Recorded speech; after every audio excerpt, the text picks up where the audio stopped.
10절부터 제가 읽어드리겠습니다. 이 구원에 대하여는 너에게 임할 은혜를 예언하던 선지자들이 연구하고 부지런히 살펴서 자기 속에 계신 그리스도의 영이 그 받으실 고난과 후에 얻으실 영광을 미리 증거하여 어느 시 어떠한 때를 지시하시는지 상고하니라.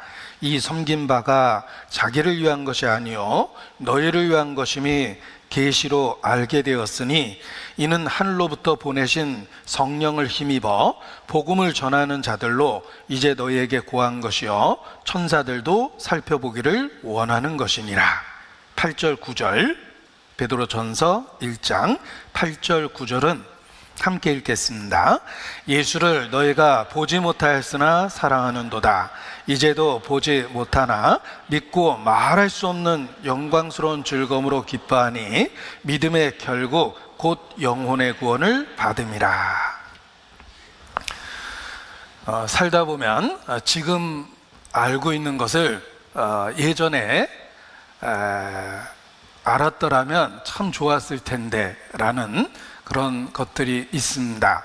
예를 들면 군대 갔을 때 방이 나오신 분은 군대 다닐 때라고 표현하는데 경험에서 나온 이야기입니다. 아무튼 군대에서 제대할 때쯤에 내가 지금 알고 있는 것들을 그 훈련소에서 알고 있었다면 또 신병 때 알고 있었다면 내가 군대 생활을 좀 더 잘할 수 있었을 텐데 이런 그 아쉬움을 가질 때가 있습니다. 그 경험이 만들어준 지식과 지혜가 있기 때문에 이것을 처음부터 알았으면 참 좋았겠다라는 생각을 하게 되는데 신앙생활 속에서도 동일한 일들이 있습니다. 지금 알고 있는 그것들을 처음에 신앙을 가졌을 때 그때부터 알고 있었더라면 내가 좀 더 시행착오 없이 또 인생을 낭비하지 않고 살고 있지 않을까라는 아쉬움을 갖는 것들이 있습니다.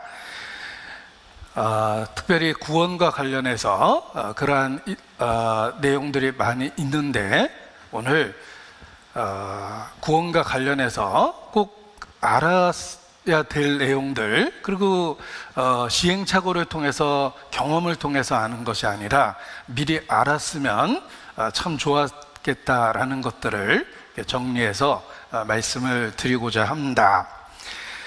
구원, 이 주제는 우리가 사느냐 죽느냐라는 중대한 문제와 관련이 있습니다.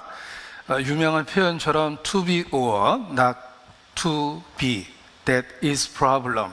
죽느냐 사느냐 이것이 문제로다. 뭐 이런 유명한 표현이 있는데 그 표현에 맞는 것이 딱 구원이라는 그 주제입니다.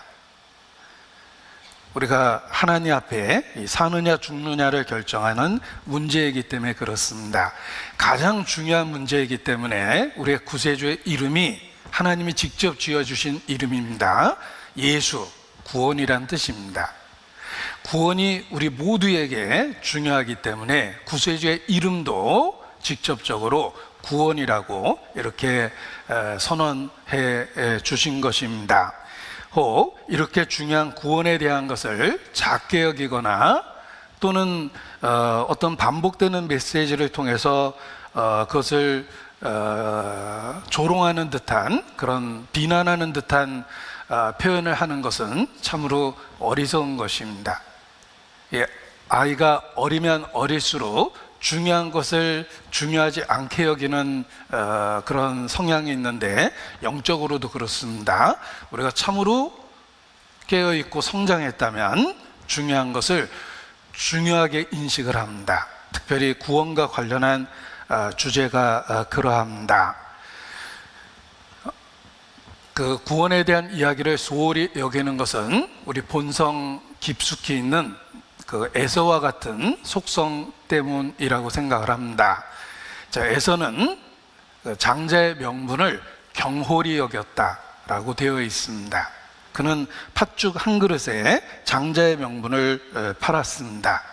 성경은 경고합니다. 음행하는 자와 혹 한 그릇 식물을 위하여 장자의 명분을 판 에서와 같이 망령된 자가 있을까 두려워하라. 너희는 서로 돌아보아 혹 구원에 이르지 못하는 자가 있는가 두려워하라 라고 일깨워 주시면서 쉽게 누구든지 유혹이 될 수 있는 음행하는 자에 대한 경계를 하셨고, 또한 그 죄처럼 우리 본성 속에 있는 에서와 같은 성향을 경계해 주신 것입니다.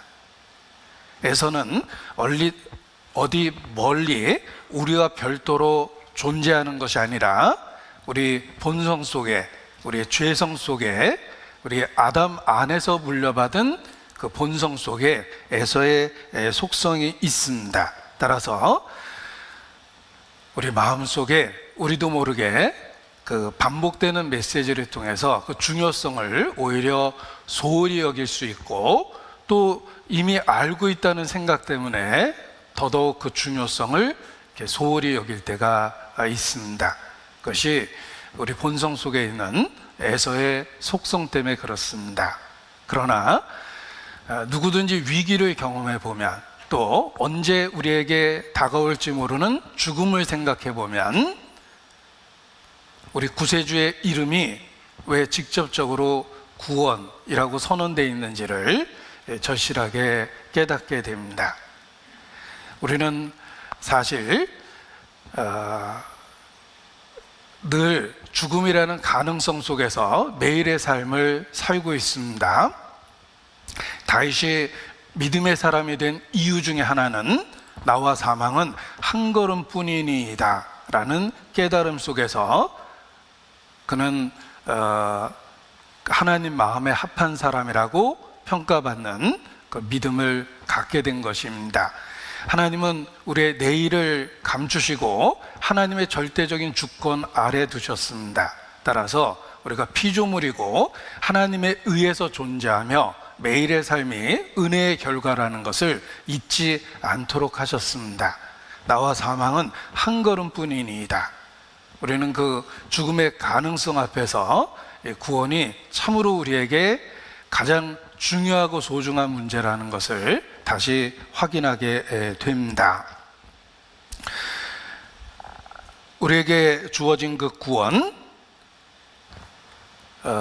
그 구원이 단지 지식적인 그 이해나 또는 어떤 사실에 대한 동의, 그 이상의 것이라는 것을 성경은 일깨워 주십니다.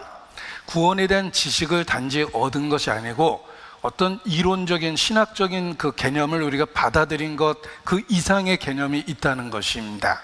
그래서 이 복음이 말로만 너에게 온 것이 아니라 능력과 성령과 큰 확신으로 된 것이다.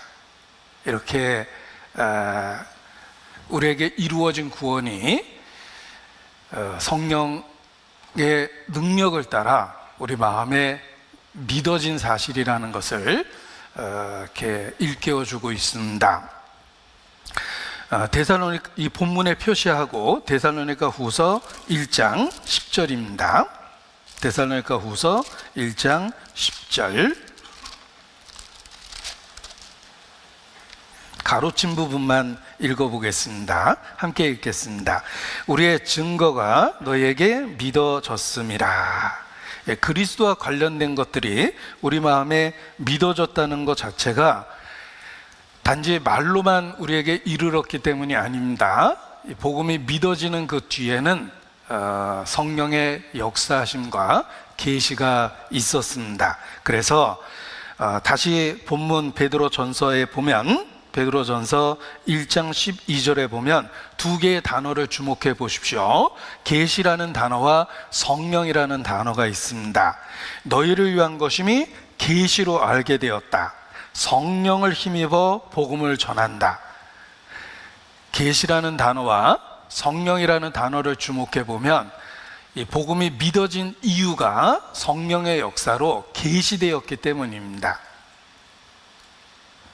성령께서 우리 마음을 열어서 그것을 깨닫게 하시고 믿어지게 하신 것입니다.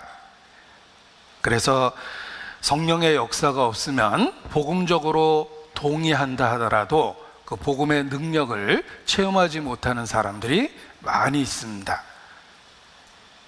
지식적으로는 올바른 믿음의 내용을 갖고 있지만은 실제 삶에 있어서는 복음이 주는 위로나 능력을 전혀 경험하지 못하는 사람도 있다는 것입니다. 왜냐하면 이러한 복음은 단지 말로만 우리에게 전해지는 것이 아니라 성령과 능력과 큰 확신으로 전해져야만 하기 때문에 그렇습니다. 성령의 역사가 필요하고, 그리고 하나님의 나타내심, 드러내심, 마음을 열고 깨닫게 하시는 계시가 필요하다는 것입니다. 우리 서로 받은 그 기쁨을 알 사람이 없도다 라는 찬송의 후렴 구절이 있습니다. 이 복음을 깨달은 사람만이 그러한 그 표현을 더욱 공감할 수 있습니다. 철없던 시절에는 자기가 오늘까지 이렇게 성장한 것이 어떤 자기 노력의 결과라고만 생각을 했지만, 생각해 보면 부모의 희생, 수고, 많은 사람들의 사랑과 도움 속에서 현재의 모습이 만들어졌다는 것을 깨닫게 됩니다. 영적으로도 그렇습니다. 우리가 진리를 다른 사람에 비해서 더 특별하게 찾아서 또는 똑똑해서가 아니라 계시와 성령에 의해서 우리 마음에 믿어진 거구나. 그래서 한 번도 예수를 보지 못했지만 예수님을 참으로 사랑한다고 이렇게 고백할 수 있게 된 거구나. 그 증거가 우리 마음에 믿어진 거구나 라는 것을 깨닫게 됩니다.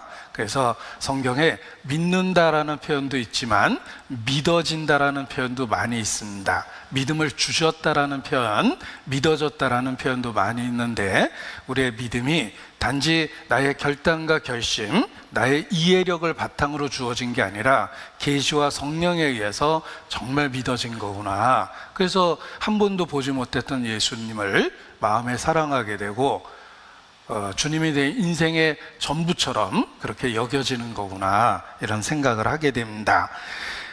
그런 그 깨달음 속에서 22절이 이해가 됩니다. 너희가 진리를 순종함으로 너희 영혼을 깨끗하게 하여 거짓이 없이 형제를 사랑하게 이르렀으니, 이게 이제 성도의 마음에서 경험되는 겁니다. 그래서 아무런 이해 타산 계산 없이 같은 믿음을 고백한다는 이유로 형제에게 마음을 열게 됩니다. 우리 마음에 계시와 성령으로 믿어졌기 때문에 그렇습니다. 자, 이러한 믿음이 베드로전서 1장 2절에 보면 하나님의 미리하심을 따라 택하심을 따라 이루어졌다라고 말씀하십니다. 2절에 곧 하나님 아버지의 미리하심을 따라, 한자로 예지라고 그러죠. 그리고 성령의 거룩하게 하심으로 순종함과 예수 그리스도의 핏부림을 얻기 위하여 택하심을 입은 자들에게 편지하노니, 이게 이제 예정이라고 그럽니다. 예지라는 단어와 예정이라는 단어가 있어서 우리의 믿음 그 뒤편에 예지가 있었고 예정이 있었구나, 하나님의 미리하심이 있었고 하나님의 택하심이 있었구나 라는 것을 깨닫고 더욱더 감사하게 됩니다. 자, 오늘 우리가 예수님을 구세주로 믿고 예수님에 대한 살아있는 신앙을 고백하는 그 뒤편에는 하나님의 미리 아심이 있고 하나님의 택하심이 있었습니다. 그래서 더욱 감사하게 되는 것입니다. 자, 유명한 청교도 표현이 있습니다. 천국문에 들어가려고 서보면 주 예수를 믿으라 라고 써 있으며, 예수님을 믿고 천국에 들어와서 뒤를 돌아다 보면 천국문 뒤편에 창세전부터 내가 너를 알고 너를 택했다 라는 말이 기록되어 있다 라고 이야기를 합니다. 그래서 우리는 복음을 듣고 믿었지만 그 뒤편에 하나님의 미리 아심과 하나님의 택하심이 있었다라는 것입니다. 그래서 오늘 우리가 그리스도 안에 있게 된 것입니다. 우리의 삶을 뒤돌아보면 죽을 뻔했던 기억들을 이렇게 누구든지 갖고 있습니다. 위기를 극복하면서 생명이 유지된 겁니다. 어린 시절 그런 그 큰일 날 뻔한 일들은 누구든지 기억하고 있습니다. 뭐 제 주변에서 있었던 일 중에 이렇게 몇 가지를 소개해 보면, 예를 들면 예전에 빨래를 하기 위해서 양잿물을 이렇게 만들어 놓은 경우가 있습니다. 그거 먹으면 죽습니다. 아주 고통스럽게 죽게 되는데 그게 얼핏 숭늉처럼 보입니다. 그래서 제 가족 중에 한 분이 고구마를 먹고 숭늉인 줄 알고 원샷을 했습니다. 그래가지고 병원에 가고 큰일 날 뻔했던 그 기억이 있습니다. 그래서 양잿물이 무서운지 어린 시절 일을 통해서 확실히 기억하고 있습니다. 그때 죽을 뻔한 아이구나. 지금도 친척들이 보면 그렇게 이야기를 하곤 했습니다. 그리고 또 저희 집 앞에 이렇게 큰 도로가 있었는데 제가 아무 생각 없이 문을 열고 탁 튀어나가다가 그 위에서 내려오는 그 오토바이하고 이렇게 부딪혔습니다. 그래가지고 이렇게 언덕길을 내려오는 오토바이와 대문에서 툭 튀어나오는 저하고 이렇게 부딪혀서 또 크게 다쳤던 기억도 있습니다. 뭐 아무튼 제가 이제 어린 시절의 해프닝을 이렇게 이야기를 했는데 우리 개인에게 또 우리 주변에 그런 일들이 있습니다. 그런데 그 모든 일을 극복하고 아무튼 내가 복음을 듣고 구원을 받았습니다. 생각해 보면 그때 죽을 뻔했는데 하나님의 오래 참음과 보호하심을 따라서 그 후에 내가 복음을 듣고 구원을 받은 거구나. 그래서 구원받기 전에 하나님의 보호하심이 있었다, 오래 참음이 있었다는 걸 통해서 더욱 하나님께 감사하게 됩니다. 나 같은 죄인 살리신 주 은혜 놀라워라는 찬송을 만든 존 버년도 보초 섰던 군대 생활 시절에 죽을 뻔했던 기억이 있습니다. 그리고 그때 죽었어도 되는데 자기가 이렇게 운이 좋아서 살았다고 생각했는데 나중에 뒤돌아보니까 하나님이 그날 보호하시고 내 삶을 인도해 주셨기 때문에 내가 결국 구원에 이르렀구나, 이렇게 고백을 합니다. 존 버년뿐만 아니라 우리 모두에게도 그런 스토리가 있다는 것입니다. 그래서 내가 구원받은 그 뒤에 하나님의 오래 참으심과 인도하심이 있었구나 라는 걸 깨닫게 됩니다. 그런 고백도 미리 하심을 따라 택하심을 받았다라는 말 속에 들어있는 것입니다. 그리고 생각해 보면 우리가 살고 있는 이 시대를 내가 선택한 것은 아닙니다. 누구든지 그렇습니다. 자기가 사는 시대를 스스로 선택한 사람은 없습니다. 내가 왜 하필이면 20세기 대한민국에 이러한 모습으로 세상에 태어난 걸까? 내가 선택한 게 아닙니다. 그런데 아무튼 내가 갖고 있는 상황, 환경 속에서 나는 예수님을 결국은 만났습니다. 내가 살았던 시대를 선택한 건 아닌데 아무튼 그 상황 속에서 나는 예수님을 만났습니다. 그리고 천국문에 들어가서 뒤돌아보면 미리 하심을 따라 내가 너를 택했다 라는 사실을 틀림없이 확인하게 될 것입니다. 우리 개인의 삶 속에 하나님의 어떤 계획이 있었다는 것입니다. 그래서 지금 현재 예수님의 이름을 부르면서 우리의 과거를 뒤돌아보며 더욱더 하나님께 감사하게 되는 것입니다. 그래서 만들어진 찬송이라고 생각합니다. 감사해요 깨닫지 못했었는데 내가 얼마나 소중한 존재라는 것, 태초부터 지금까지 하나님의 사랑이 항상 날 향하고 있었다는 것, 태초부터 지금까지 하나님의 사랑이 항상 날 향하고 있었다는 것, 어느 날 그 가사가 정말 마음에 와닿았습니다. 오늘 내가 이렇게 그리스도 안에 있게 된 그 과정 속에 태초부터 지금까지 하나님의 사랑이 날 향하고 있었고, 그 미래하심과 택하심을 따라서 결국 나를 불러주셨구나. 오늘 내가 주의 이름을 부르는 그 과정 속에 하나님의 인도하심이 있었구나 라는 걸 생각하며 더욱더 하나님 앞에 감사하게 됩니다. 자, 태초부터 지금까지 하나님의 사랑이 날 향하고 있었다는 것, 그 다음 가사도 마음에 크게 은혜가 됐는데, 고마워요 그 사랑을 가르쳐준 당신께. 그 당신이 교회라는 것도 알게 되었습니다. 하나님은 자신의 몸된 교회를 통해서 그 사랑을 내게 계시해 주셨습니다. 성령으로 알게 해 주셨습니다. 감사해요. 깨닫지 못했었는데. 그래서 더욱더 하나님께 감사하게 됩니다. 자, 우리가 이와 같이 누리고 있는 그리스도 안에서의 축복을 천사들도 살펴보기를 원합니다. 천사는 부리는 종이며 그리스도의 구속의 대상이 아닙니다. 하나님의 사랑의 대상이 아니라 부리는 종이라고 되어 있습니다. 그래서 그리스도의 구속의 역사는 천사들을 붙들어 주려 하심이 아니요 아브라함을 붙들어 주려 하심, 아브라함의 자손을 붙들어 주려 하심이라 라고 말씀하신 것입니다. 인간의 위치가 그러합니다. 천사는 부리는 종이라, 그리스도는 천사를 위해서 죽지 아니하고 아브라함의 자손들을 위해서 죽은 것이라.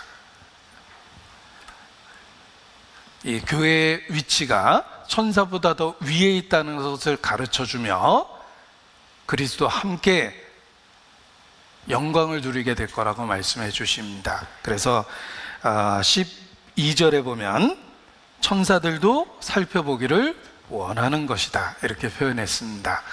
자, 우리에게 주신 이 놀라운 구원의 역사는 천사들도 부러워하며 천사들도 살펴보기 원하는 것이며, 교회를 통해서 그 구속의 비밀이 천사들에게도 지금 알려지고 있다 이런 뜻입니다. 이 본문에 표시하고 예배소서 3장 10절입니다. 예배소서 3장 10절 함께 읽습니다. 이는 이제 교회로 말미암아 하늘에서 정사와 권세들에게 하나님의 각종 지혜를 알게 하려 하심이니. 천사들도 하나님의 구원의 모든 섭리와 계획을 다 깨닫지 못합니다. 천사들도 역사 속에서 이루어지는 상황을 보고 그 비밀을 조금씩 더 이해하게 됩니다. 천사들도 살펴보기 원하는 것이며, 천사들도 교회를 통해서 이루어지는 구속의 비밀을 알게 된다는 것입니다. 그래서 우리에게 주신 구원이 얼마나 놀라운 은혜이며 심지어는 천사들도 살펴보기 원하는 것이다 라고 이렇게 가르쳐 주신 것입니다. 다시 베드로전서 본문으로 돌아오겠습니다. 여기 베드로전서를 읽다 보면 구원과 관련해서 다양한 시제가 표현되어 있습니다. 과거, 현재, 미래, 또 현재 진행, 이런 다양한 시제가 표현되어 있고, 또 구원과 관련해서 다양한 표현들이 사용되고 있습니다. 예를 들면 3절에 우리를 거듭나게 하사 산소망이 있게 하시며 라고 이야기했을 때는 우리에게 이루어진 구원을 거듭났다고 표현하며 과거형을 쓰셨습니다. 이루어진 사실이에요. 미래는 5절에는 너희가 말세에 나타내기로 예비하신 구원을 얻기 위하여, 나타내기로 예비하신 구원을 얻기 위하여, 장차 미래에 이루어질 내용으로 표현하셨고, 6절은 현재 겪고 있는 고통이 있다라는 현재형으로 얘기하십니다. 그러므로 너희가 이제 여러 가지 시험을 인하여 잠깐 근심하게 되지 않을 수 없으나, 요거는 이제 지금 우리가 겪고 있는 일들입니다. 그리고 9절은 믿음의 결국 곧 영혼의 구원을 받음이라 확정적인 표현을 쓰셨고, 또 18절에는 너희가 알거니와 너희 조상의 유전한 망령된 행실에서 구속된 것은, 요 구속된 것은 이루어진 과거로 표현을 해주셨습니다. 또 2장 2절에 너희로 구원에 이르도록 자라게 하려 함이라, 이것은 현재 이루어지는 진행으로 말씀하셨고, 그리고 2장 24절에 친히 나무에 달려 그 몸으로 우리 죄를 담당하셨으니, 이거는 과거에 이루어진 사실로, 또 24절에 저가 채찍에 맞음으로 너희가 나음을 얻었나니도 이미 이루어진 과거로 표현했습니다. 그리고 25절도 영혼의 목자와 감독 되신 이에게 돌아왔느니라 과거로 표현되어 있죠. 보십시오. 구원과 관련해서 다양한 표현이 있습니다.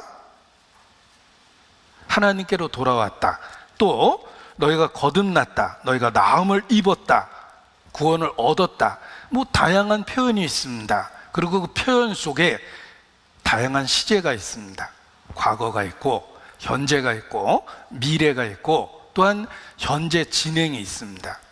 그래서 우리에게 이루어진 구원이 출발로 시작하여 완성되는 긴 과정 속에 있다는 것을 가르쳐 주는 겁니다. 서울역에서 광주로 가기 위해서 열차를 탔습니다. 광주행 열차를 올바로 탔어요. 나는 광주에 도착했다는 것이 분명합니다. 확신이 있어요. 왜냐하면 광주행 열차를 탔기 때문에. 그래서 난 광주 간다 라고 이야기를 할 수가 있습니다. 그리고 그 열차는 서울역을 출발했습니다. 광주로 가고 있는 노정에 있습니다. 중간에 천안역을 지나고 있는데 광주 가기 위해서 지나가는 과정입니다. 또 익산을 지나가고 있는데 광주로 지나가기 위한 과정입니다. 이 열차는 광주로 가고 있는 게 분명합니다. 그래서 점점 광주 쪽으로 가까이 다가가고 있는 겁니다. 마찬가지로 이 땅에서 우리가 구원을 받고 천성까지 이르는 과정이 구원이라는 노정으로 표시되어 있고, 그것이 이루어진 사실과 현재 경험하는 것과 이루어질 내용으로 되어 있다는 것입니다. 분명한 건 죄악력을 벗어나 하나님의 의를 사모하고 방향성을 갖고 천성을 향해 나아가고 있습니다. 그래서 구원과 관련해서 다양한 표현이 있고 다양한 시제가 있다라는 것을 기억하는 것이 필요합니다. 여기 좀 정리를 해봤습니다. 제가 드리고자 하는 내용을 명확하게 하기 위해서 이렇게 정리를 해봤는데, 아까 첫 번째 시작할 때 드렸던 말씀입니다. 복음은 하나님께서 계시와 성령을 통해 성도에게 알게 해주신 것이다. 단순히 말, 교리, 이론이 아니라 계시와 성령으로 깨닫게 해주신 것입니다. 너희에게 믿어졌음이라. 믿음을 수동태로도 썼다는 것입니다. 그리고 구원과 관련하여 다양한 시제를 사용하셨습니다. 뿐만 아니라 구원과 관련하여 다양한 표현을 사용하셨습니다. 예를 들면 거듭났다든지, 죄를 용서받았든지, 하나님의 자녀가 되었다든지, 나음을 입었다라든지, 하나님께 돌아왔다든지, 이런 다양한 표현을 쓰고 있습니다. 그래서 구원은 다양한 표현으로 이해될 수 있고 다양한 시제를 통해서 이해될 수 있다는 것입니다. 그래서 구원과 관련한 용어를 정리해 보면 이렇습니다. 우리가 많이 듣는 표현에는 구원받았다, 위기로부터 성공적으로 벗어났다라는 뜻에서 구원받았다라는 표현을 씁니다. 그리고 구속받았다라는 말도 쓰는데, 이것은 대가가 지불돼서 하나님 앞에 구원을 받은 거다, 대가가 지불됐다라는 걸 강조하기 위해서 구속이라는 어려운 말을 씁니다. 그런데 이런 단어들은 다 수동태입니다. 영어 문법으로 표현하면 수동입니다. 주어가 동작을 받는다라고 이야기합니다. 이 같은 표현을 사실 신적 수동태라고 그럽니다. 하나님과 관련해서 인간, 나라는 존재는 제가 소문자로 그냥 쓰겠습니다. 별 볼 일 없는 존재이기 때문에. 나라는 존재는 항상 하나님과 관련해서 수동태라는 거예요. 나는 구원을 받은 거죠. 나는 하나님 앞에 죄를 용서받은 겁니다. 나는 하나님 앞에 구속을 받은 겁니다. 어려운 단어지만 구속받다 이런 뜻입니다. 이게 다 수동태라는 거예요. 주어는 동작을 받은 겁니다. 나는 스스로 존재하는 게 아닙니다. 생명도 부여받은 거예요. 내게 주어진 모든 것들은 하나님의 은혜의 결과로 받은 것들인데, 특별히 우리에게 가장 중요한 구원은 다 수동태예요. 우리는 철저하게 은혜를 받는 입장이에요. 그래서 여기 구원과 관련해서 다양한 표현을 썼다고 되어 있는데, 제일 많이 사용하는 표현은 죄사함입니다. 그래서 주의 백성에게 그 죄사함으로 말미암은 구원을 알게 하리니, 우리는 죄사함을 받은 거예요. 구원을 받은 거예요. 구속을 받은 거예요. 그래서 구원과 관련해서 생명을 얻었다, 영생을 얻었다, 성령을 받았다, 성령의 계시에 의해서 믿어져야 되기 때문에 그렇습니다. 하나님의 자녀가 되었다, 거듭났다, 하나님의 후사가 됐다, 이런 다양한 표현을 통해서 우리에게 이루어진 일들을 설명해 주고 있다는 겁니다. 한 단어를 쓰신 게 아니라 여러 단어를 써서 우리에게 어떤 놀라운 결과가 주어졌는지를 가르쳐 주시는 겁니다. 의인이 된 거예요. 하나님 앞에 의롭다라고 칭하게 된 겁니다. 외적으로 이렇게 평가를 받게 된 거예요. 그것을 의인이 되었다 이렇게 표현합니다. 그리고 한마디로 내가 광주행 열차에 몸을 실었기 때문에 틀림없이 최종적 도착지는 광주예요. 예수님을 믿기 때문에 반드시 나는 구원에 이르러서 하나님 앞에 가게 될 거예요. 그렇게 믿고 살 수 있는 겁니다. 그래서 우리에게 일어나는 일들을 다 수동태로 표현해요. 나는 죄사함 받았다, 나는 구원 받았다, 나는 영생을 얻었다, 나는 거듭났다, 나도 천국에 갈 수 있게 되었다, 뭐 이런 다양한 표현을 써서 우리에게 일어나는 일들을 이해할 수가 있는 것입니다.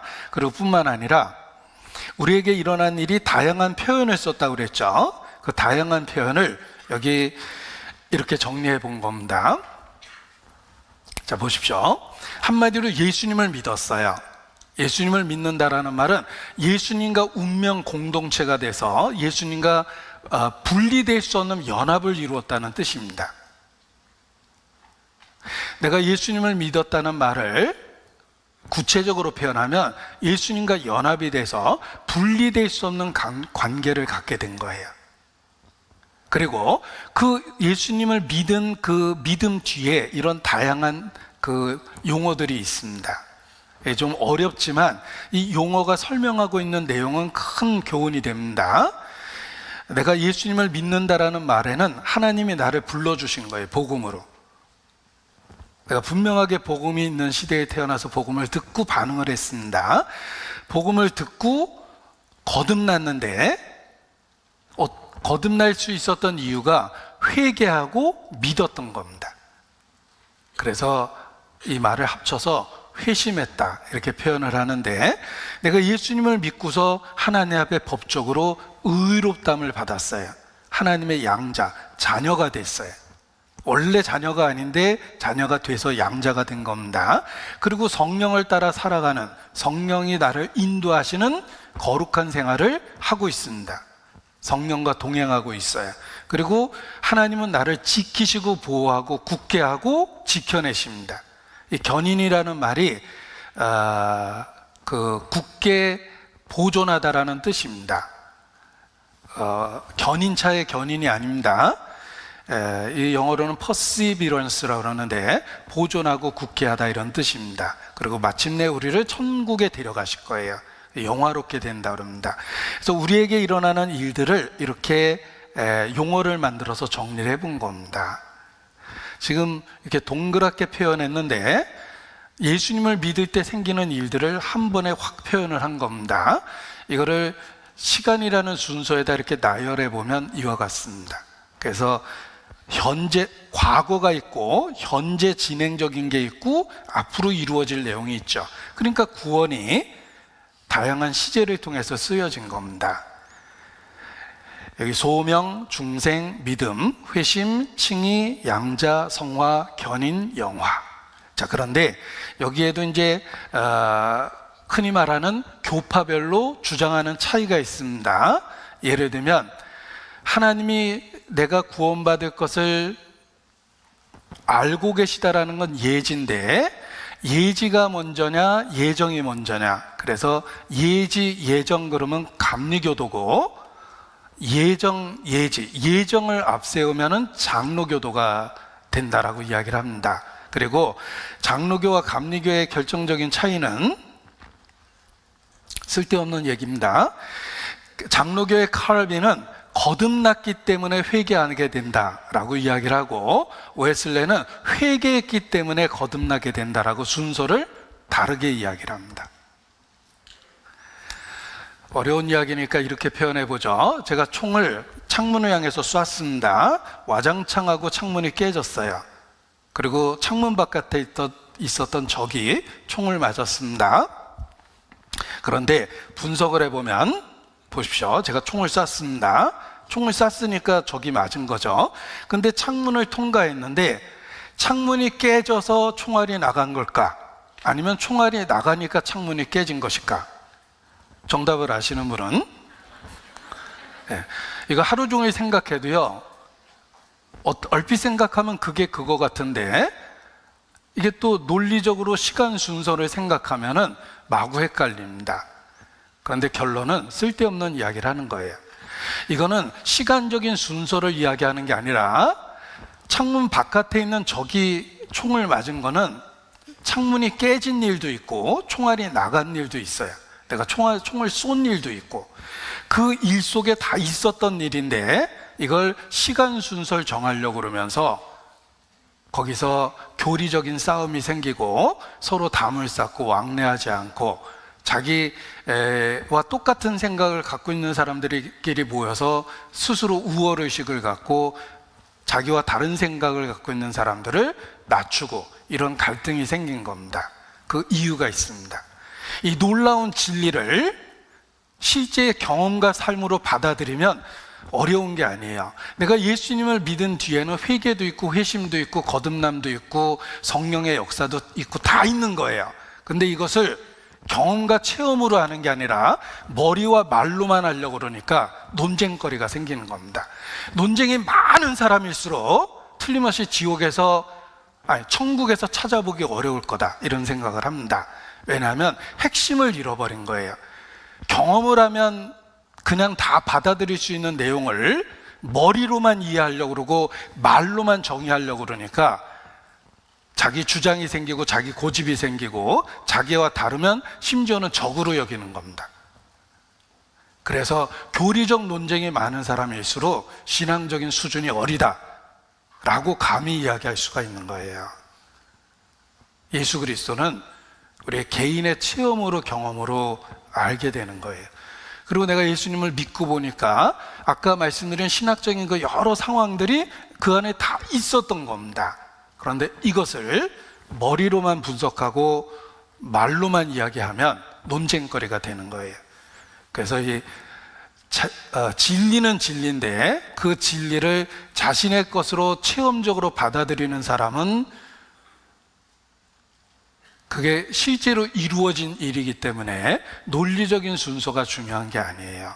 그냥 내게 그 일이 다 있었다는 걸 받아들입니다. 그런데 그 일을 체험하지 못하면 그게 머리로만 이해되고 말로만 표현되기 때문에 갈등이 생기고 다툼이 생기고 우월의식이 생기고 분열이 생기고 이러는 겁니다. 자, 아무튼 우리에게 일어난 일을 이해하기 위해서 이렇게 다양한 일들이 있었다는 것을 이해하는 게 필요합니다. 구원과 관련해서 다양한 표현을 쓰셨습니다. 그 이유는 내가 구원받는 그 과정 속에 여러 일들이 있었다는 걸 설명을 해 주시는 거예요. 그래서 우리에게 이루어진 이 구원이 얼마나 놀라운 일인지를 깨달을 수가 있는 것입니다. 여기 아까 용어를 사용했던 것들을 영어 단어로 그냥 이렇게 보여드리겠습니다. 이 라틴어예요. 구원의 순서라고 그래서 이런 일들이 한 사람의 구원 속에 있다라는 겁니다. 그래서 하나님의 택하심이 있고, 복음으로 부르심, 소명이 있고, 거듭남이 있고, 회개가 있고, 의롭다함이 있고, 아들로 양자 삼으셨다는 표현이 있고, 거룩하게 되는 성화가 있고, 그리고 하나님이 성도를 지켜내는 견인이 있고 보호가 있다는 겁니다. 우리의 몸이 변화되는 영화로움이 있다. 이런 다양한 단어를 씁니다. 그래서 그냥 짧게 정리를 해봤는데, 하나님의 선택은 미리 하심과 미리 정하심, 이 순서를 정하려고 논쟁할 필요는 없다는 것입니다.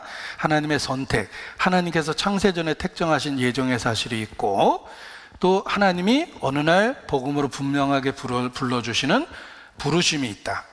그리고 우리를 성령으로 거듭나게 하셔서 우리의 영혼을 하나님하고의 관계를 가질 수 있도록 거듭나게 하시는 역사가 있습니다. 그리고 우리 마음에 믿음과 회개의 사건이 있고, 그리고 하나님 앞에 법적으로 의롭다함을 받는 그러한 일이 일어나며, 그리고 우리를 자녀 삼아 주시는 결과가 생긴 겁니다. 나를 하나님의 자녀로, 양자로 삼아 주시는 겁니다. 그리고 매일의 삶 속에서 성령을 따라 사는 생활이 있고, 그리고 마침내 우리의 몸이 변화돼서 천국에 이르게 된다라는 이러한 과정이 있다는 것입니다. 자, 이러한 과정이 일어나는 일들을 이제 많이 강조하기 때문에 칭의, 성화, 영화 이런 표현을 쓰는 것입니다. 그래서 용어는 다르게 써도 우리가 경험한 내용들을 이렇게 표현한 겁니다. 구원과 관련하여 다양한 시제가 있다고 그랬는데, 다시 한번 표현해 보면 에베소서 2장에 구원을 얻었나니, 믿음으로 말미암아 구원을 얻었나니, 확정적이고 과거를 썼죠. 또 하나님이 우리를 구원하사 거룩하신 부르심으로 부르심은, 이것도 과거형으로 쓴 겁니다. 그리고 예수님이 너를 구원하였다라고 얘기했을 때도 구원됐다라고 과거형으로 써주신 거예요. 그리고 우리를 구원하시되라는 말은 구원이 현재 적용되고 있다는 뜻이며, 너희 구원을 이루라라는 말도 현재 적용돼서 구원이 이루어진다는 뜻입니다. 그리고 구원을 얻는 우리에게는 하나님의 능력이다. 이것도 지금 이루어지는 구원의 능력을 표현해 주신 거고, 영혼을 구원함에 이르는 믿음을 가진 자다. 이것도 지금 경험되는 믿음입니다. 그리고 양자될 것 곧 우리 몸의 구속을 기다리느니라. 이건 장차 이루어질 것에 대한 이야기입니다. 그래서 이 성경에 우리의 구원이 처음보다 가까워졌다라고 했을 때도 앞으로 이루어지는 과정 속에 있는 것을 이렇게 표현해 주신 겁니다.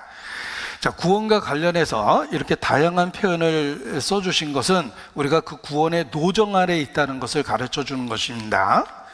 그래서 그 구원의 노정 아래에 있다는 것을 과정 속에 있다는 것을 이렇게 표현할 수가 있는데, 여기 다시 한번 정리를 해봤습니다.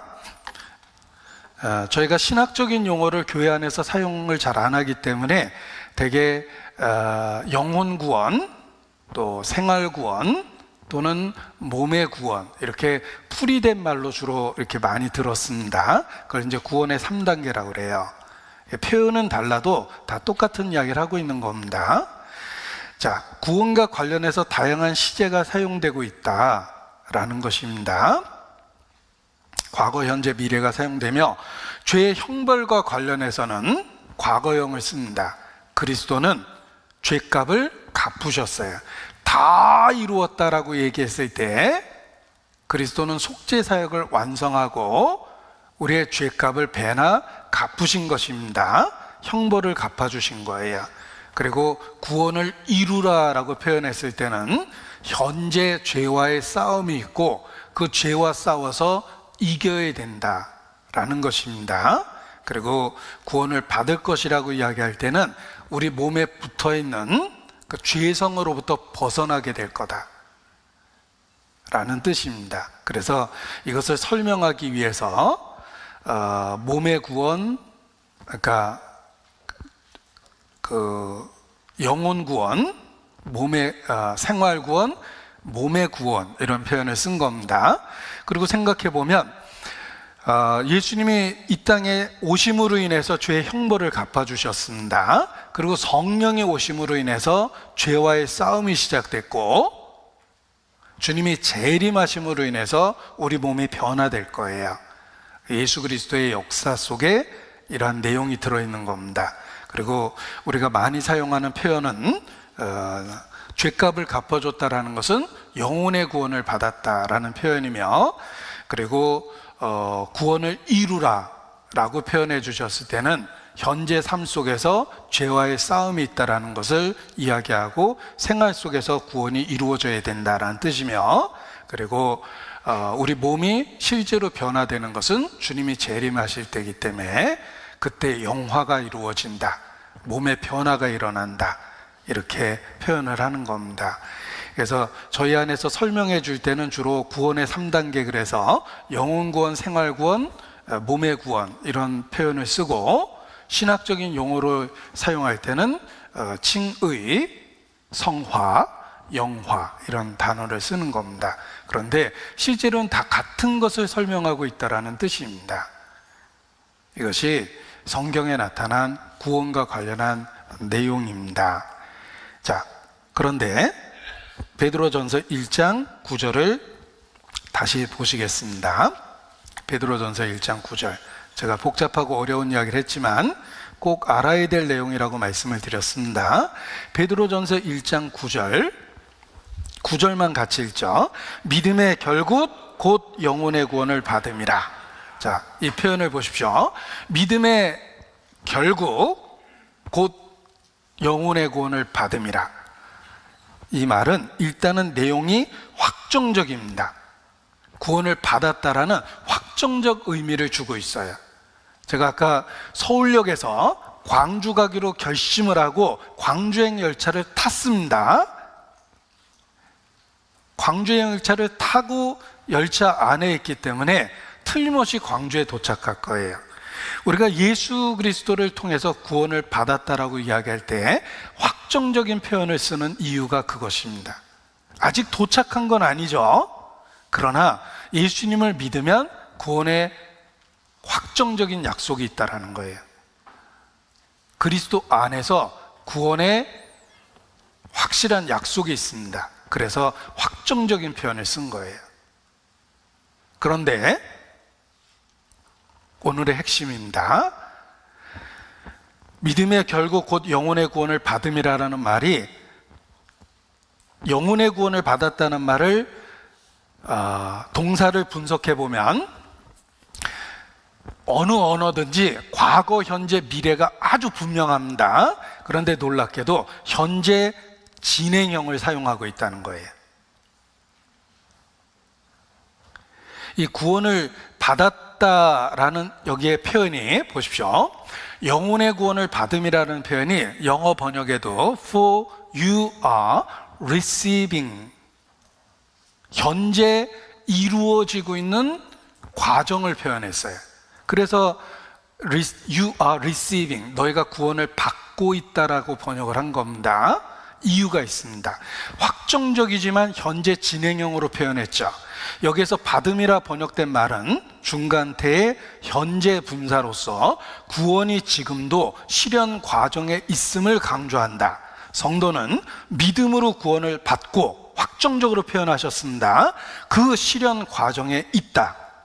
아직은 구원의 도정 속에 있다는 거예요. 현재는 최종적인 구원의 완성을 위하여 나아가는 과정이다. 이게 이제 구원의 도정입니다. 어려운 말이니까 제가 다시 읽어드립니다.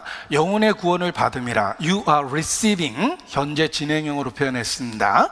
여기에서 받음이라 번역된 말은 중간태 현재 분사로서 구원이 지금도 실현 과정에 있음을 강조한다. 성도는 믿음으로 구원을 받고 그 실현 과정에 있다.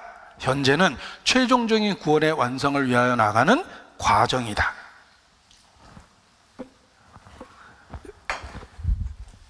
여기 칠판을 통해서 설명을 해보겠습니다. 여기 나라는 존재가 있습니다. 나를 어떻게 그려야 될지 늘 망설여집니다. 너무 잘생기게 그리면 사실과 다르다 그러고, 그래서 그냥 못 알아보게 이렇게 대충 그리겠습니다. 네. 접니다. 네. 아무튼 나라는 존재가 이렇게 인생을 가고 있어요. 인생을 가고 있는데 계속 가면 어떻게 되냐면 어느 날 죽음이 찾아올 거고, 그리고 심판을 받게 될 거예요. 그리고 영원한 멸망으로 형벌의 세계로 들어가게 됩니다. 이게 나의 운명이에요. 내가 태어나서 인생을 살고 있는데 그냥 놔두면은 인생을 살다가 어느 날 죽을 것이고, 그 후에 심판이 있고, 그리고 틀림없이 멸망하게 돼 있습니다. 이게 내가 원래 걸어가는 인생 코스였습니다. 그런데 예수님이 십자가에 죽으셨습니다. 그 예수님을 내 인생 속에서 어느 날 만났어요. 예수님이 십자가에 죽으셨다는 사실을 발견하고 그것이 나와 관련이 있다는 걸 알게 됐습니다. 내가 예수님을 믿게 됐어요. 예수님을 믿고 어떤 일이 생겼냐면 멸망으로 나가는 길이 아니라 삶의 방향이 달라졌어요. 하나님을 향해서 삶의 방향이 달라졌습니다. 그래서 하나님을 향해서 삶의 방향성을 갖고 살게 돼요. 이렇게 살게 되는데, 이렇게 살아도 어느 날 죽어요. 뭐 구원받았다고 안 죽는 건 아니죠. 자, 죽음을 경험하게 되지만 삶의 방향이 하나님을 향하게 돼 있죠. 하나님을 향해서 살다가 어느 날 죽습니다. 그리고 그리스도가 재림하시면 어떻게 되냐면, 나는 하나님을 향한 방향성을 갖고 살았는데 여기 하나님이 계십니다. 하나님이 계시는 세계, 하나님이 계시는 상태와 똑같이 이곳에 그리스도를 통해서 죽음을 경험하고 그리스도가 재림하실 때 마침내 이곳에 이르게 되는 거예요. 인생의 방향이 달라졌습니다. 하나님을 향한 방향성을 갖게 된 거예요. 예수님을 믿고. 내게 이루어진 일은, 요 예수님을 믿을 때 무슨 일이 생겼냐면, 나는 회개하고 예수님을 믿었습니다. 의롭다함을 받았어요. 죄사함을 받았어요. 하나님의 자녀가 되었어요. 내게 일어난 일이에요.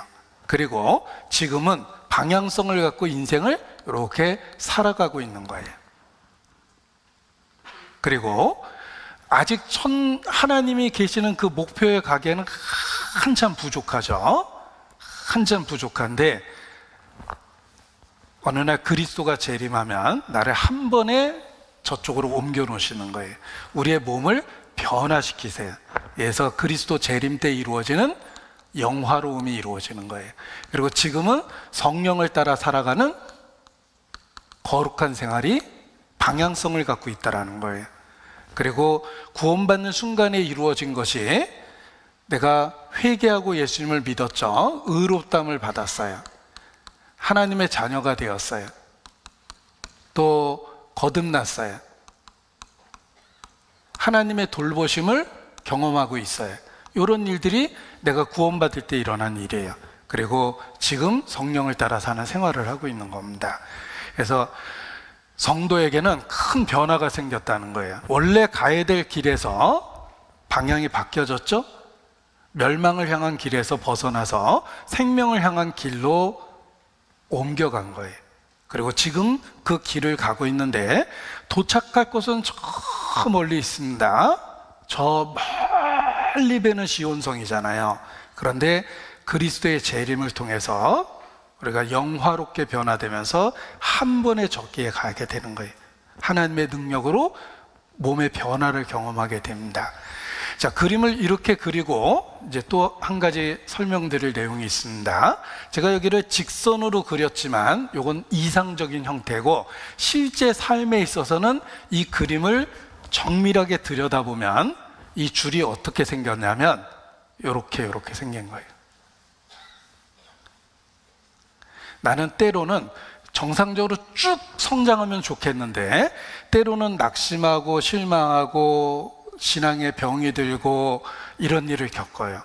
끊임없이 여기서 진동하고 사는 거예요. 그러나 분명한 것은 방향성이 있다는 거예요. 우리의 삶은 때로 실패하고 밑으로 처지고 심지어는 여기까지 뚝 떨어질 때가 있어요. 옛날 거듭나지 못했던 했던 일들을 다시 할 때도 있습니다.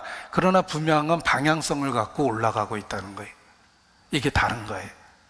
그전에는 이쪽으로만 향해서 살았는데 하나님 앞에 방향성을 갖고 이게 달라진 거예요. 그리고 들여다보면 이런 수없이 많은 삶의 굴곡이 있어요. 철로 역정도 이 과정을 묘사한 거예요. 성도가 장망성에서 출발해서 천성에 이르는 그 과정을 글로 썼는데 그야말로 철로 역정이죠. 우리가 그걸 경험하고 살고 있는 거예요. 분명한 것은 인생의 방향이 달라졌고 넘어지고 다시 일어나면 그 방향성을 갖고 살게 된다는 거예요. 저 높은 곳을 향하여. 이게 성도의 삶입니다. 그래서 이 구원의 여정, 성도에게 일어나는 구원이라는 전 과정을 이렇게 간단한 그림으로 표현해 볼 수가 있습니다.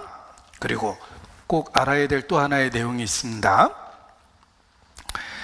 우리가 예수님을 만나서 하나님의 자녀가 되기 전에 요 전 상태가 하나님과 원수된 상태입니다.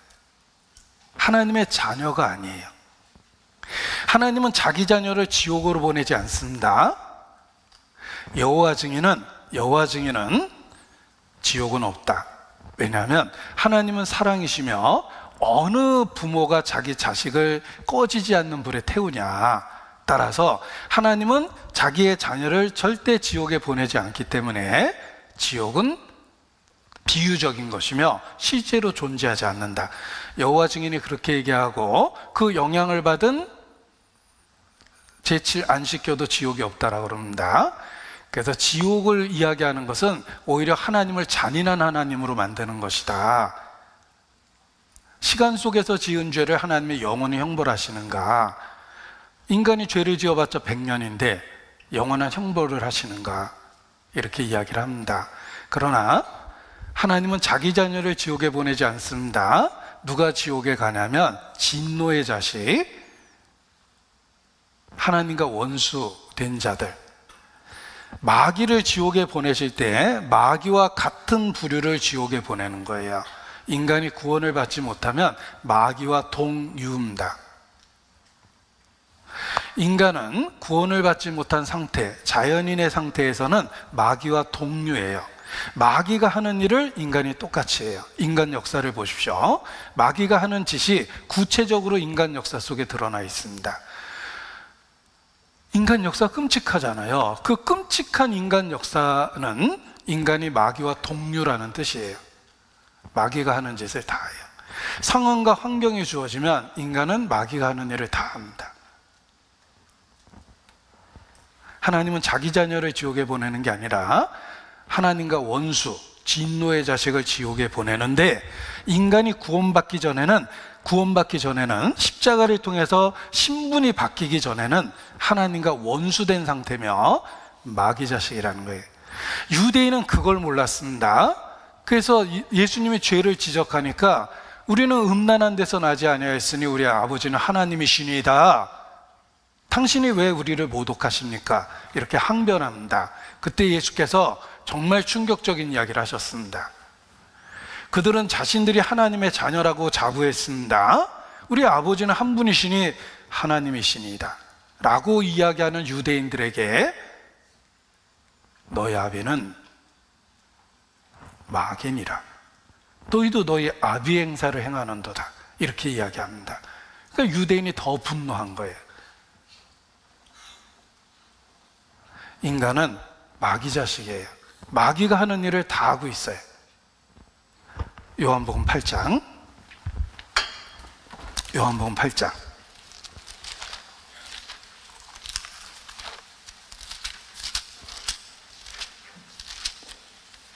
44절. 유대인의 주장은 41절. 너희는 너희 아비의 행사를 행하는도다. 대답하되 우리가 음란한 데서 나지 아니하였고 아버지는 한 분뿐이니 곧 하나님이시로다. 이게 유대인들의 주장입니다. 거기다 대고 44절.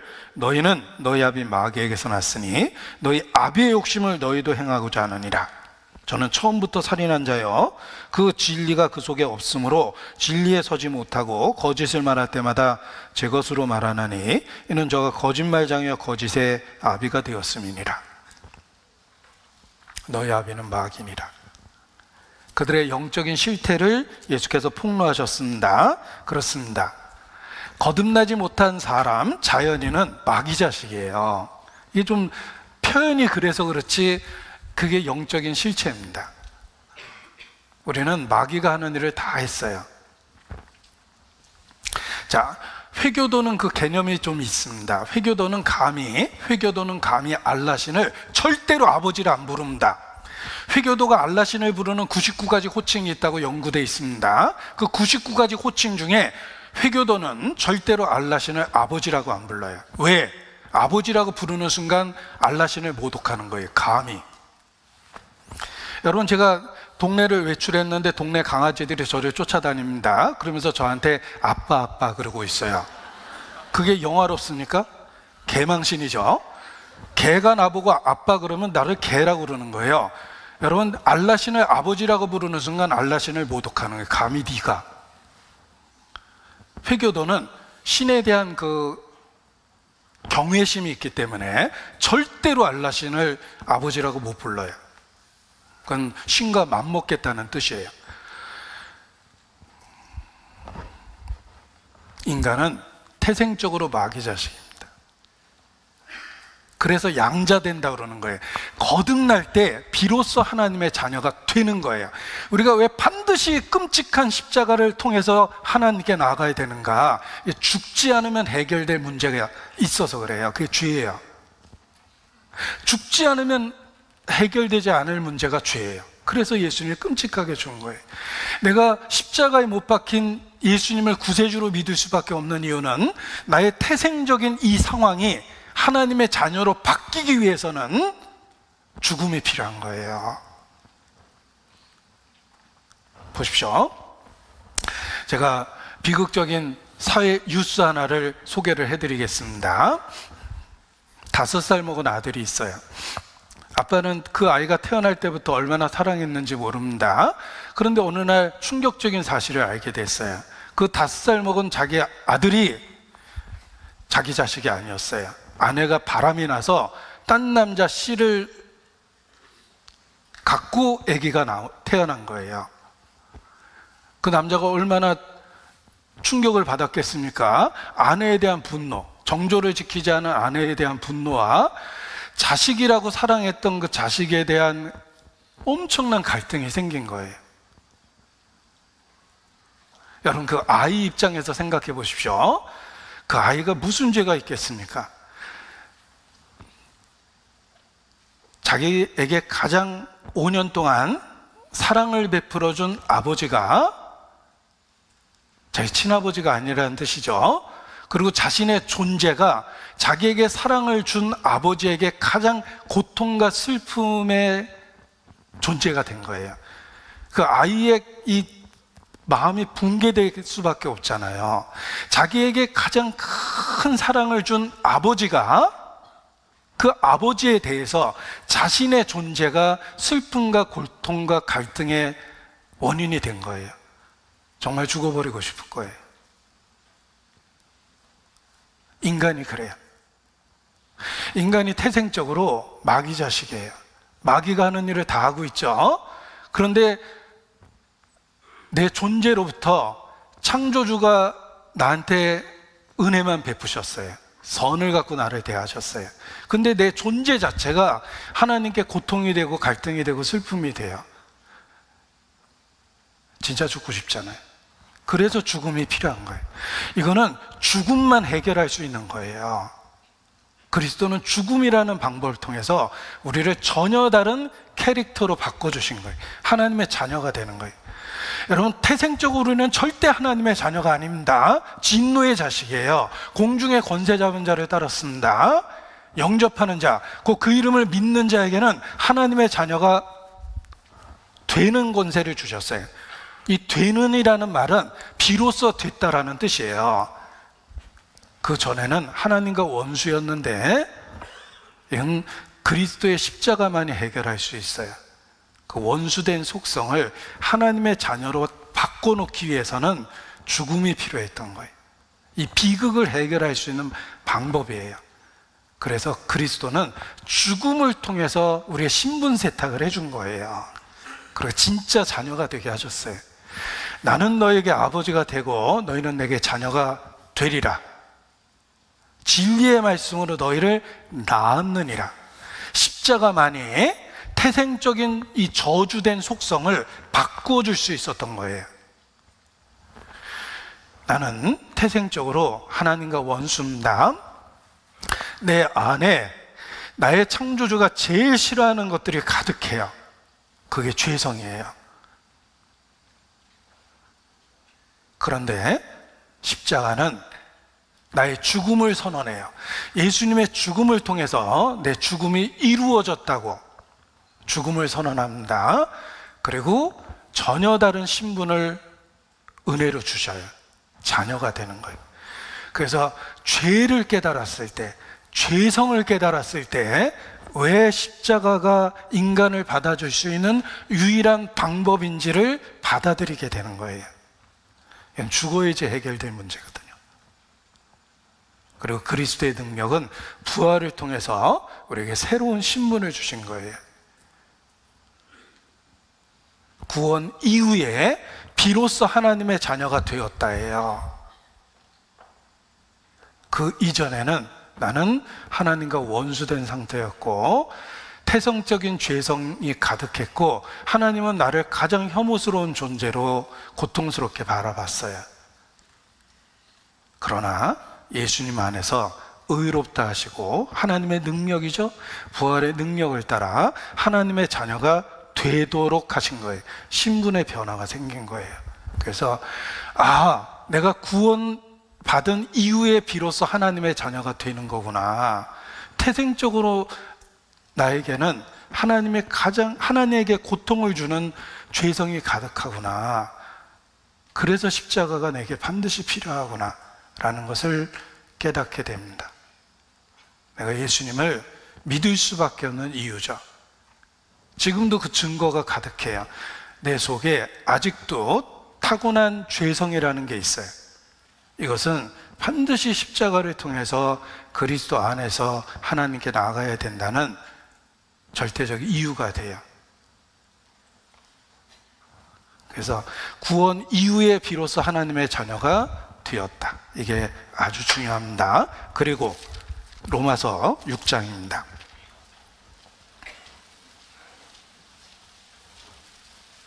로마서 6장 14절 15절.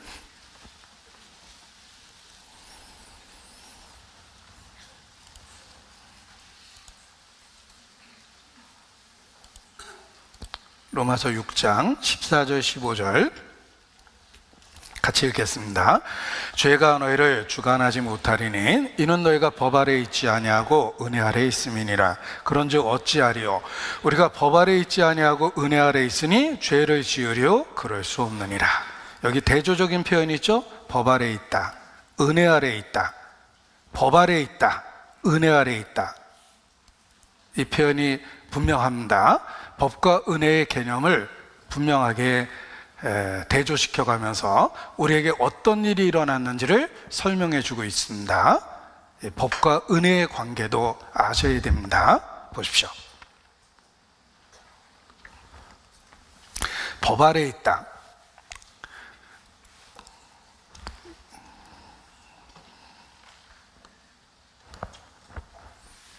법 아래 있습니다.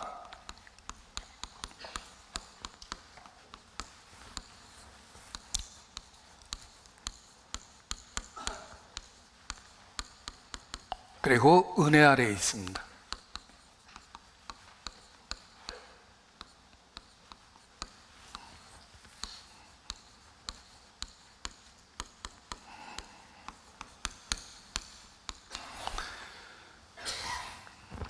하나님은 창조주입니다. 재판자입니다. 왕이십니다. 왕이라는 존재가 입법, 사법, 행정이라는 3권을 갖고 있잖아요. 하나님은 법을 갖고 있고 법을 갖고 통치하시는 분이에요. 재판자시고 왕이세요. 통치자시에요. 율법을 갖고 계셔요. 여러분, 율법은 절대로 없어지는 게 아닙니다. 어떤 분은 율법이 폐해진 줄 알아요. 아닙니다. 율법은 1.1핵이라도 없어질 수 없는 하나님의 성품이에요. 율법은 거룩하고 의롭고 선하며 하나님의 속성입니다. 하나님의 속성은 절대 안 변해요. 하나님은 영원토록 거룩하고 의롭고 선해요. 율법은 없어지는 게 아니에요. 차라리 천지가 없어지는 게 낫다고 그랬죠. 율법은 절대 없어지는 게 아니에요. 하나님의 법이기 때문에 그래요. 그래서 법을 어기면 하나님은 정죄할 수밖에 없어요. 법이 있다라는 말은 반드시 법과 관련한 판단이 있다는 뜻이거든요. 법이 있는데 법대로 안 하면 사법농단이죠. 이게 이제 하나님의 변하지 않는 속성이에요. 이거는 절대로 없어지는 게 아닙니다. 우리는 피조물이고 이 하나님의 통치 안에 있어요.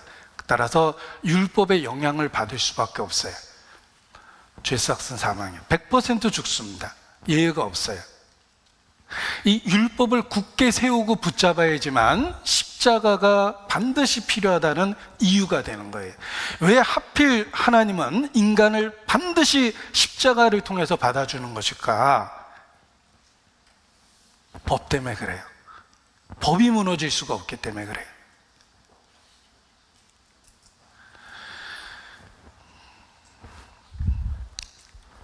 그런데 십자가를 통해서 하나님은 율법이 요구하는 모든 조건을 충족시킨 거예요.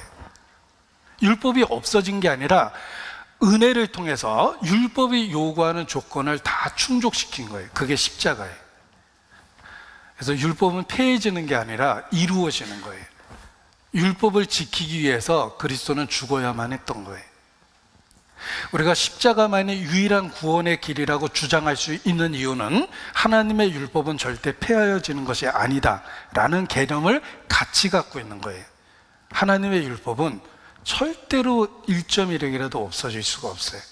천지가 사라지는 게 낫다는 거예요. 그래서 인간이 구원 얻을 수 있는 조건이 십자가가 될 수밖에 없는 거예요. 하나님은 그리스도 안에서 우리에게 재판장이 아니라 아버지가 되고 율법이 아니라 은혜와 진리로 우리를 다스리고, 잘못하면 정죄, 법적인 정죄를 하는 게 아니라 책망하고 징계하겠다는 거예요. 죄를 자백하며 용서해 준다는 말은 은혜 아래서 부모와 자식의 관계예요. 법적으로는 자백하면 정상이 참작되지 용서되는 게 아니에요. 우리가 우리 죄를 자백하면 저는 미쁘시고 의로우사 우리 죄를 사하시며, 자백이 무슨 공로입니까? 자백했다고 용서해 주는 건 부모와 자식의 관계로 은혜로 다스리겠다는 뜻이에요. 자백은 공로가 아니에요. 자기 죄를 떠벌리면서 자백하는 범죄자가 얼마나 많아요. 제가 뭐 자범인 줄 알아요? 저 연쇄살인 제가 한 거예요. 막 자백하면 용서됩니까? 자기의 범죄를 자랑스럽게 이야기하고 있는데, 자백이 절대 공로가 아닙니다. 자백하면 용서해 준다고 이야기할 때는 하나님과의 은혜의 관계예요. 예수님을 믿으면 법적인 조건이 충족되고 그리스도 안에 있게 되는 거예요. 법이 없어지는 게 아니라. 그래서 자백하면 용서해 주는 거예요. 우리가 법 아래 있지 아니하고 은혜 아래 있다고 죄를 짓겠느냐? 그럴 수 없느니라. 죄가 그리스도를 끔찍하게 십자가에 못 박게 했습니다. 죄가 얼마나 죄됐는지 알고 있는 우리가 죄를 지을 수 없다는 거예요. 예전에는 아무리 성적 유혹을 받아도 간음 안 하면 자랑스러웠어요. 내가 가정을 지켰잖아. 응? 난 그렇게 유혹을 받지만 난 결정적인 죄는 안 졌어. 그러나 정말 그리스도 안에 있게 되면 내가 유혹받고 있다는 것 자체로 괴롭고 자백하게 돼 있어요. 마음의 정조를 시키게 돼 있어요. 더 높은 도덕적 기준을 갖게 되는 거예요. 그래서 너희가 법 아래 있고 은혜 아래 있다. 이걸 구별할 수 있어야 됩니다. 그리고 우리의 구원은 듣고 믿음으로 은혜로 구원을 받은 거예요. 율법을 행함으로 구원받은 게 아니에요. 이쪽 동네와 관련해서 삶을 계산하려고 그러면 정죄될 수밖에 없는데, 내 인생은 그리스도의 십자가로 완전하게 결산이 됐고 나는 그리스도 안에서 새로운 계산법을 갖게 된 거예요. 은혜라는 동네에 있게 된 겁니다. 이걸 명확하게 이해할 수 있는 것 중에 하나가 도피성이에요. 유대인들은 죄를 지면 형벌이 있었습니다. 그러나 그 형벌로부터 보호될 수 있는 법이 있었는데, 도피성 안에 있으면 그 법의 집행이 보류되는 거예요. 도피성 안에 있으면. 그래서 범죄한 자가 도피성에 들어와서 보호를 받는 거예요. 그런 개념을 성경을 통해서 가르쳐 주신 이유는 그리스도 안에 있다는 개념이 도피성 개념이에요. 율법은 지금도 활발하게 활동하고 날카로운 칼이 날아다닙니다. 죄를 짓고 반드시 죽을 수밖에 없는 우리가 도피성이라는 그리스도 안에 있게 된 거예요. 절대적인 조건은 도피성에서 나오면 안 돼요.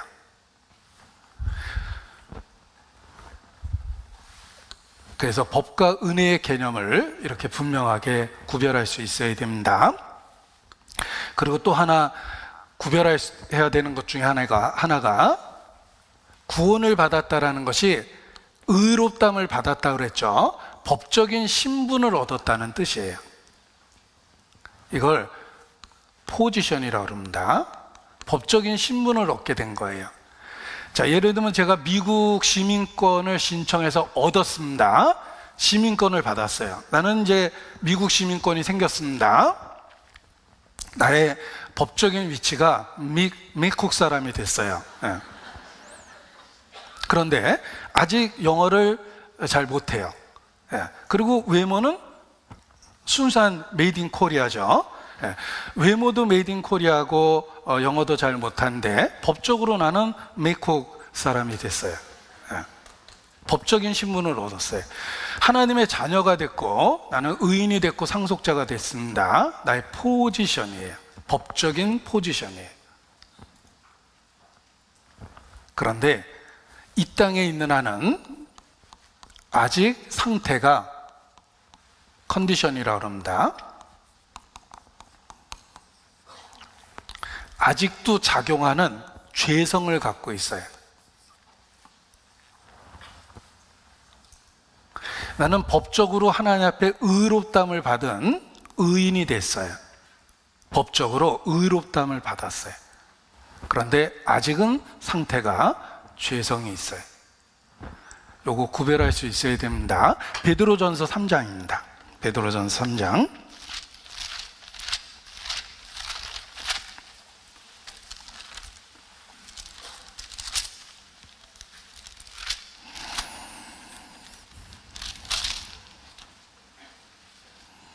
21절 같이 읽죠. 물은 예수 그리스도의 부활하심으로 말미암아 이제 너희를 구원하는 편이 곧 세례라. 육체의 더러운 것을 지하여 버림이 아니요 오직 선한 양심이 하나님을 향하여 찾아가는 것이리라. 자, 우리가 구원을 받은 걸 세례에다 비유했는데, 구원을 받았다고 육체의 더러운 것을 제하여 버리는 것이 아니다. 우리는 여전히 상태가 죄성이 있다는 거예요. 그런데 달라진 것은 양심에 피를 뿌려서 양심이 깨끗해졌어요. 도덕적 기준이 더 높아지고 죄에 대한 민감함이 생겼습니다. 선한 양심이 하나님을 향하여 찾아갑니다. 그러나 아직도 태생적인 죄성은 우리 안에 그대로 있다는 거예요. 로마서 7장 21절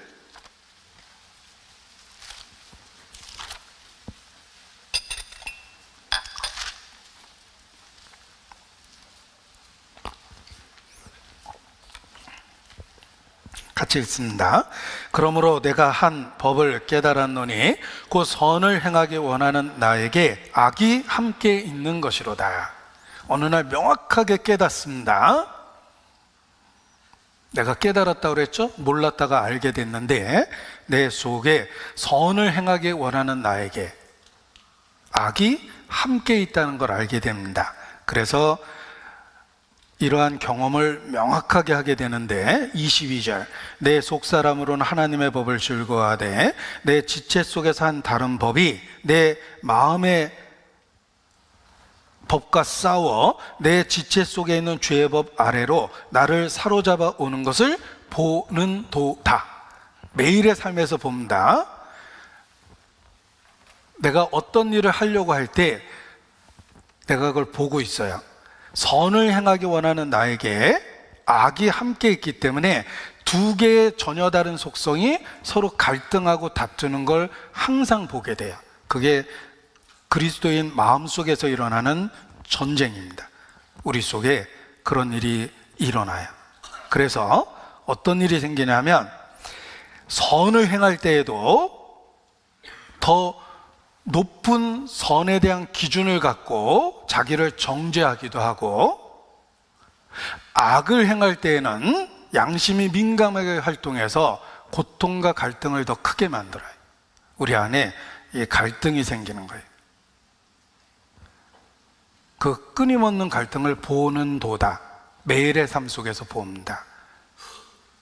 그래서 선을 행하는 그때에도 죄가 보이고 마음에 슬픔을 느껴요. 예를 들면 저는 기꺼이 헌금을 하려고 헌금을 했지만 또 다른 마음에 더 높은 기준을 제시하는 선을 보게 됩니다. 너 아직도 지갑에 돈 많잖아. 또 그거 헌금했다고 네 삶이 흔들리거나 어려워지는 것도 아닌데 뭐 어디서 팁 주냐 그렇게 잔돈하게 다 갖다 집어넣어. 뭐 이렇게 기준을 높이 잡으면서 스스로 정죄가 되기도 하고, 선을 행하는 그 순간에도 더 높은 기준이 제시되기 때문에 정죄감을 느끼고 그래요. 그리고 악을 행할 때는 선이 막 움직이죠. 양심이 움직이기 때문에 더 큰 고통을 느껴요. 이게 이제 우리 안에 죄성이 끊임없이 작용하기 때문에 그렇습니다.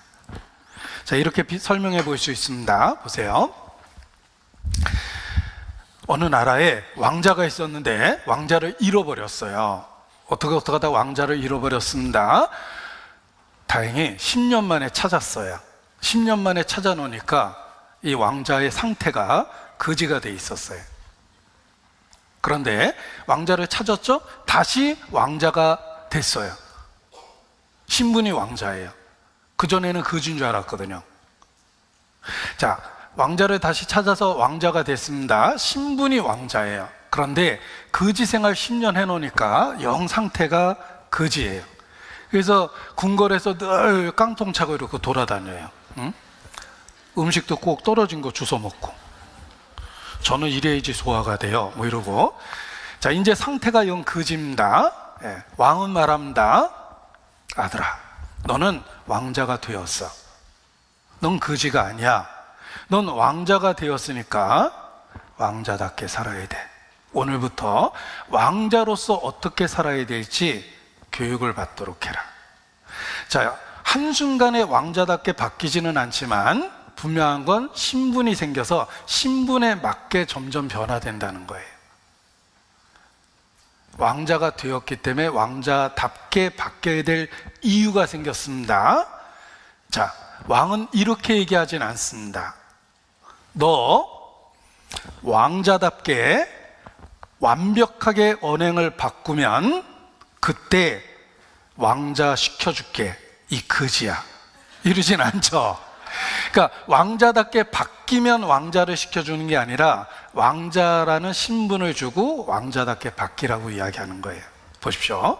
내가 하나님 앞에 언행에 있어서 완전한 의인이 되면 비로소 자녀 삼아 주는 것이 아니고, 그리스도로 말미암아 자녀를 삼아 주셨고 의인을 만들어 주셨기 때문에 의롭게 행해야 될 이유가 생긴 거예요. 신분을 먼저 주신 거예요. 우리가 아직 죄인 되었을 때, 아직 연약할 때, 우리가 하나님과 원수 되었을 때, 아직도 내 마음 깊은 곳에 작동하는 죄를 보고 있음에도 불구하고 그러한 나를 있는 모습 그대로 십자가를 통해서 자녀로 삼아 주신 거예요. 단번에 된 거예요. 왕자가 되었어요. 그런데 워낙 오랫동안 거지 생활을 해서 아직 말투와 행동이 거지 같은 거예요. 그러나 신분이 왕자이기 때문에 왕자답게 살아야 될 이유가 생겼습니다. 우리가 이 땅에서는 죄성을 가지고 살아요. 따라서 죄가 얼마나 죄가 되는지를 절실하게 매일의 삶에서 깨닫습니다. 내 죄가 그렇게 심각한지 그 후에 비로소 알게 되는 거예요. 죄가 심히 죄가 됐다라는 걸 알게 돼요. 그리고 놀라운 것은 그냥 죄만 발견했다면 가룟 유다처럼 목매서 죽어버렸을 거예요. 죄가 있는 곳에 은혜가 넘쳐요. 그런 나를 받아주셨다는 걸 알게 돼요. 죄를 심히 죄되게 깨닫습니다. 은혜가 얼마나 큰 은혜인지 깨닫습니다. 내가 하나님 앞에 겸손해야 될 100% 이유를 발견하고 매일의 삶 속에서 왜 하나님만 의지해야 되는지 이유도 알게 되고, 혹 선을 행했을 때에도 그 선이 결코 나로부터 나온 것이 아니라 주님이 주신 근거로부터 나왔다는 것을 알게 돼요. 그게 신앙생활이에요. 자신은 끝없이 작아지고 겸손해질 수밖에 없고, 선과 관련한 모든 것들은 주님께로부터 온 거예요. 그리고 우리에게 간절한 소원이 있습니다. 단지 천국 간다가 아니라 주님 다시 오시면 그렇게 끈질기 있게 달라붙어 있었던 이 죄성을 한순간에 없애버리셔요. 우리의 몸이 구속될 것, 변화될 것을 사모하고 기다리는 거예요. 자, 죽음은 본능적으로 공포와 두려움을 줍니다. 그러나 성도는 생각합니다. 성도가 죽음을 통해서 얻게 되는 게 무엇입니까? 죽음은 고통스럽고 큰 두려움을 야기시키지만, 그럼에도 불구하고 그 죽음을 통해서 성도가 얻게 되는 것은 죄성을 벗어버리고 하나님을 기쁘시게 할 수 있는 상태로 완전하게 바뀐다라는 거예요. 그 얻게 되는 엄청난 영광 때문에 죽음이 고통스럽고 공포스럽다 하더라도 얻게 되는 그 놀라운 결과 때문에 죽음을 받아들이는 거예요. 병든 환자가 수술을 하겠다고 결심을 했습니다.